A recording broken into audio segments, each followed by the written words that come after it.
How are you? Night మేము stay చేసిన hotel దగ్గర ముగ్గురు ఆడపిల్లలు అయితే ఉన్నారు. సో వాళ్ళు అస్సాం అంట, అమ్మ నాన్న అయితే ఒకరికేమో నాన్న లేడంట, ఇంకొకరికేమో మరి నాకు అలా లాంగ్వేజ్ అర్థం కాలేదు. సో వాళ్ళు అక్కడ కష్టపడుతుంటే బాధ అనిపించింది ఏదో. సో మనం ఏం చేయలేము, కానీ ఏదో వాళ్ళని బట్టలు కొనుక్కోమని కొంత అమౌంట్ అయితే ఇచ్చాను.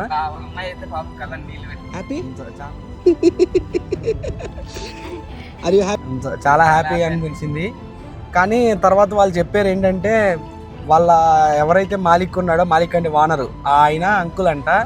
సో చాలా బాగా చూసుకుంటారంట. వాళ్ళ బుడ్డోడిని ఎలా అయితే చూసుకుంటున్నారో సేమ్ యాజ్ ఇట్ ఈజ్ అలాగే బాగా చూసుకుంటున్నారు మాకు.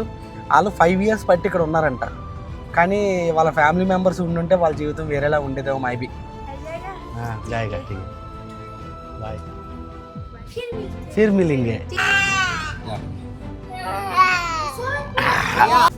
Cool cool.